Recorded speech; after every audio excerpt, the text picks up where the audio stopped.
नमस्कार, आप देख रहे हैं के न्यूज इंडिया का खास कार्यक्रम मुद्दे की बात और मैं हूं आपके साथ गरिमा वाजपेयी। केरल में निपाह वायरस के चलते संक्रमण का जोखिम बढ़ता ही जा रहा है। यहां 5वें संक्रमित की पुष्टि हुई है। केरल की स्वास्थ्य मंत्री बीना जॉर्ज ने एक बयान में कहा कि कोझिकोड के एक निजी अस्पताल में कार्यरत 24 वर्षीय स्वास्थ्य कार्यकर्ता में निपाह वायरस संक्रमण की पुष्टि हुई है। मीडिया रिपोर्ट्स की माने तो यहां एक 9 साल के बच्चे के संक्रमण के चलते स्थिति काफी नाजुक बन गई है। उसे वेंटिलेटर सपोर्ट पर रखा गया है। ये रिपोर्ट देखिए।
तो मुद्दे की बात में आज सी निपाह वायरस को लेकर करेंगे विस्तार से बातचीत। खास मेहमानों का पैनल हमारे साथ में जुड़ चुका है। सबसे पहले उनसे आपका हम परिचय करवाते हैं। हमारे साथ में डॉक्टर अजय शंकर त्रिपाठी जी हैं, चिकित्सा अधीक्षक लोकबंधु हॉस्पिटल लखनऊ से जुड़े हुए हैं।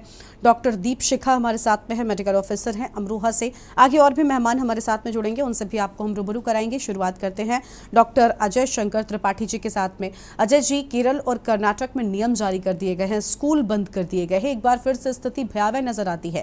ये संक्रमण वाली बीमारियां इस वक्त की बात करें तो एक के बाद एक वेरिएंट आता है, एक के बाद एक वायरस आता है। आखिर ऐसा क्या इसके पीछे की वजह है? देखिए, ये जैसे निपा वायरस की बात आप कर रही हैं, तो ये तो हमेशा से रहा है। साउथ अफ्रीका के उसमें, और 2018 में केरला में आया, और उसके बाद से लगातार हर साल ही एक आध साल कम ज्यादा करके, जैसे 18 में आपने बताया कि 20 लोग कम से कम इफेक्ट हुए थे और इन्फेक्ट हुए थे, और 16-17 की जाने गई थी। तो इस तरीके से लगातार हुआ है।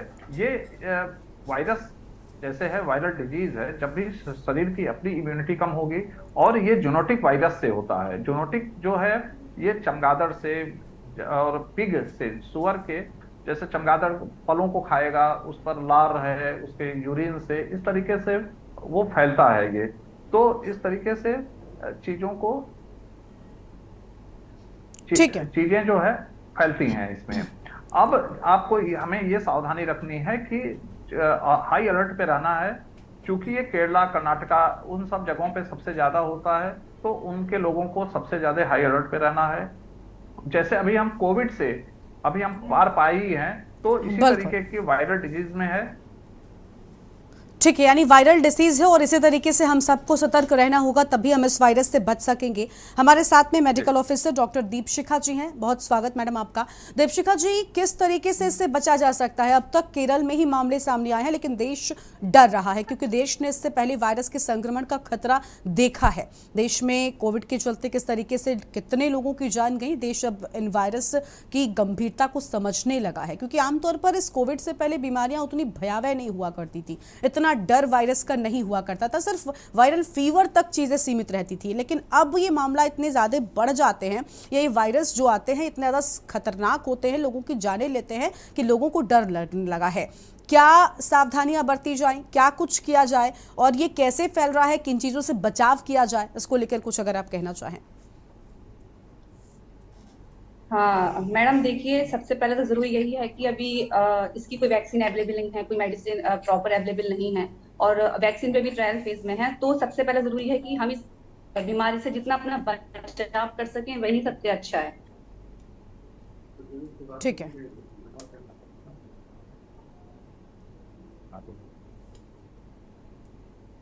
पेड़ों से झूठे फल, लोग जो पक्षियों के खाए हुए फल होते हैं, लोग सोचते हैं कि ज्यादा अच्छे हैं, वो ना खाएं, पेड़ पे से गिरे हुए फल ना खाएं। इस चीज को थोड़ा अवॉइड कर सकते हैं हम लोग। और दूसरी बात क्या है, ये जो है जूनोटिक।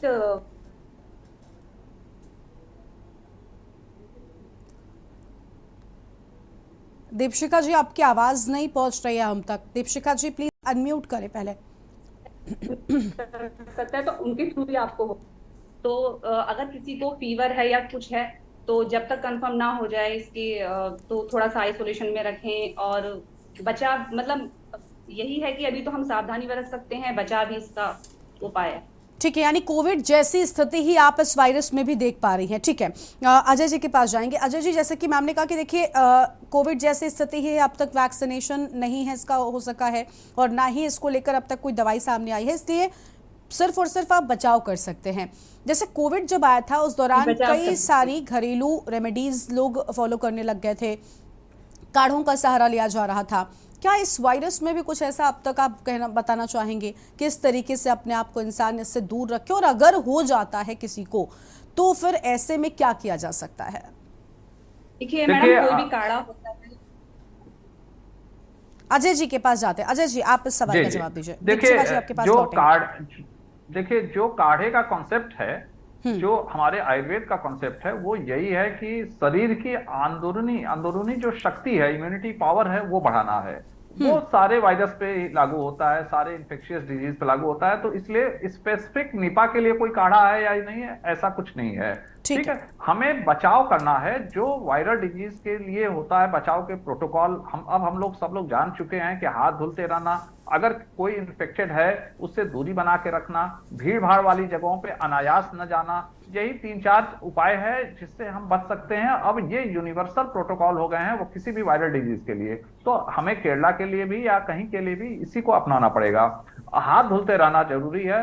अगर फल देखा जाए, अगर जो इन्फेक्टेड एरिया है वहां पे अगर फल अगर कटे हुए हैं या कोई उसको देखा जाए, तो उसको केमिकल से या कोई इस तरीके से वॉश करके ही कोई फल खाया जाए। इस तरीके से सावधानी अगर हम करें तो चूंकि ये इस तरीके से नहीं फैलेगा कि इसकी इन्फेक्टिविटी दर जो है बहुत ही कम है निपा की। जैसे कोविड की इन्फेक्शन उससे एक बंदे से दूसरे बंदे में इन्फेक्शन जो फैलता था वो बहुत तेजी से फैलता है, लेकिन इसकी डेथ रेट ज्यादा है। बिल्कुल बिल्कुल, यही है कि लोगों में डर भी ज्यादा है, क्योंकि मृत्यु दर अधिक है, संक्रामकता भले ही कम हो लेकिन मृत्यु दर अधिक होने के चलते आम लोगों में इसका डर काफी ज्यादा हो रहा है। आपके पास लौटेंगे, अपनी चर्चा को हम आगे बढ़ाएंगे, लेकिन उससे पहले सीधा कही जा रही थी, वापस अपनी चर्चा की शुरुआत करते हैं। निपाह वायरस को लेकर हम बात कर रहे हैं। डॉक्टर अजय जी हमारे साथ में लगातार बने हुए हैं, दीपशिखा जी लगातार बनी हुई है। अजय जी के पास हम थे। अजय जी, आपने कहा कि देखिए हम बचाव कर सकते हैं, बचाव के अलग अलग तरीके हो सकते हैं, काढ़ों का सहारा लिया जा सकता है, इम्यूनिटी पर असर पड़ता है, लेकिन ये सीधे तौर पर बचाव नहीं है। दीपशिखा जी के पास जाएंगे। दीपशिखा जी, देखिए कोविड के वक्त में भी ये चीज़ बहुत ज़्यादा सामने आई थी कि लोगों में डर बहुत ज़्यादा था और इस डर के चलते भी लोगों को असर हो रहा था बीमारियों का। नहीं, अगर ये वायरस होता है तो डर के चलते लोग और ज़्यादा बीमार हो जाते हैं। तो ऐसे में लोगों को कितना ज़्यादा अलर्ट रहना है, या फिर बहुत से लोग ये कह रहे हैं कि कहीं कहीं पर ये चमगादड़ के माध्यम से फैल रहा है। क्या कुछ ऐसे स्पेसिफिक जानवरों का नाम सामने आया है? इस सब को लेकर क्या कहेंगे आप? अनम्यूट करिए मैम, दीपशिखा जी अनम्यूट करें।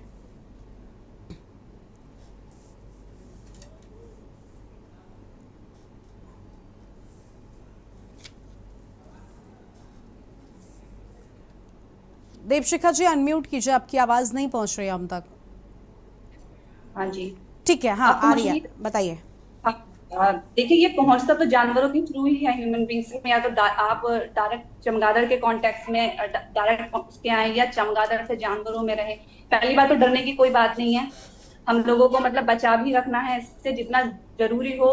मतलब इनसे घर में भी जो हम लोग जानवर पालते हैं, या कुत्ते हुए, या किसी अननेसेसरी बहुत ज्यादा क्लोजनेस नहीं रखनी चाहिए जानवर से, या किसी भी इस तरीके के जो भी पिग वगैरह हैं उनसे बहुत ज्यादा क्लोज कांटेक्ट ना रखें। दूसरी बात वही जो डॉक्टर साहब ने बताई कि हम लोगों को अपनी कुछ हैबिट्स अब हमेशा के लिए अपनानी चाहिए, कि हम लोगों को हाथ धोना और प्रॉपर हाइजीन मेंटेन रखना। ये सब चीजें अब हमें सिर्फ कोरोना से बचाव के लिए नहीं, अब ये हमें अपने जीवन का हिस्सा बना लेना चाहिए कुछ चीजों को। और हर फीवर को ये मान के कि ये कोरोना है, ये निपा वायरस है, ऐसे मतलब बिल्कुल, पैनिक होते हैं क्या लोग। और हमें पैनिक नहीं होना है। हर वायरस ठीक है। कोरोना नहीं हो सकता, हर वायरस निपा नहीं हो सकता, नॉर्मल वायरस भी हो सकता है, आपको और भी कोई चीजें हो सकती हैं। तो जब तक आपकी कोई प्रॉपर डायग्नोसिस ना आ जाए, जब तक अपने आप को ये मान लेना कि मुझे ये वायरस होगी, तो इस डर से तो आपको निकालना ही पड़ेगा अपने आप बिल्कुल, को। यानी डर से बाहर आना है और अपने आप को अलर्ट रखना है, अपने आप को सतर्क रहना है इन अलर्ट चीज़ों रखना से। है। बीमारियां आपको ना पकड़ें, उसके लिए ज़रूरी नहीं कि निपाह वायरस ही हो, बल्कि अन्य बीमारियां भी आपको ना हो, इस चीज़ का आप ध्यान रखें। मौसम के हिसाब से चीज़ों को करें। अजय जी के पास वापस जाते हैं। अजय जी, जैसा कि अभी दीपशिखा जी ने कहा कि देखिए, अगर आपको बुखार है तो डरने की ज़रूरत नहीं है, लेकिन निपाह वायरस है ये बात रिपोर्ट में ही हमें जब टेस्ट हम कराएंगे उसके बाद पता चलेगी। इसके सिम्टम्स क्या है, किस तरीके से लोगों को जानकारी इसकी हो सकती है? क्योंकि वर्तमान के समय में देखें तो वायरल फीवर भी काफ़ी ज़्यादा चला हुआ है। बरसात के मौसम के बाद बीमारियां काफ़ी ज़्यादा होती हैं, डेंगू, मलेरिया, इन सभी बीमारियां का फिलहाल ये वक्त चल रहा है। ऐसे में इंसान को निपाह वायरस है, रिपोर्ट के माध्यम से तो जानकारी होती है, लेकिन कई बार सिम्टम्स भी बताने लगते हैं। तो क्या कुछ इसके सिम्टम्स हैं इस बीमारी के? क्या इसको लेकर कोई जानकारी आपके पास? देखिए, इसका जो सिम्टम है इसका बड़ा वेरिएशन है, बहुत लंबा है। एसिम्टोमेटिक, बहुत सारे लोगों को एसिम्टोमेटिक भी हो सकता है उसकी इम्यूनिटी के आधार पे, और अधिकतर लोगों को फ्लू लाइक, जो जैसे फ्लू लाइक होता है कि सिर दर्द, बुखार होगा, सिर दर्द होगा, गले में खराश होगा, खांसी आएगी, रिस्पिरेटरी डिस्ट्रेस, इसका मेन जो इफेक्ट आता है वो उस पर आता है कि रिस्पिरेटरी डिस्ट्रेस, ऑक्सीजन सेचुरेशन कम हो जाना, ये सब चीजें उसमें होती है। और यहां से शुरू होकर ब्रेन पे जब अटैक होता है तो कोमा में जाना, इंकेफेलाइटिस होना, ये सब इसके सिम्टम हो सकते हैं। तो इसका एक बड़ा लंबा वेरिएशन है। लेकिन अब जैसे हम लोग यहाँ पे बैठे हुए हैं तो इसमें जो वायरस इस समय आ रहे हैं फीवर, उसमें निपा वायरस का कोई रोल नहीं है। ये लिमिटेड है, जहां पे एक दो केसेस आते हैं वहां पे हाई अलर्ट है, जहां पे भी सरकार अलर्ट करे वहां के लिए ये सब चीजें हैं। हमें जो है अभी अपने यहाँ लखनऊ में जैसे या यूपी में केवल जब बुखार हो रहा है तो उसमें ये सब ना सोचकर कि जो सामान्य रूप से वायरल डिजीजेस हो रहे हैं, या डेंगू है, मलेरिया है, टाइफाइड है, इसी तरीके की चीजों का हम लोग टेस्ट करा रहे हैं और इसी में से कोई चीज आ रही है। ठीक है, यानी टेस्ट के बाद ही सच सामने आ सकेगा, इसलिए पहले से घबराने की जरूरत नहीं है, ध्यान रखने की जरूरत है, क्योंकि उससे ही आपको इन बीमारियों से बचा सकते हैं। छोटे से ब्रेक के लिए यहाँ पर रुक रहे हैं, ब्रेक के बाद हमारी ये चर्चा जारी रहेगी।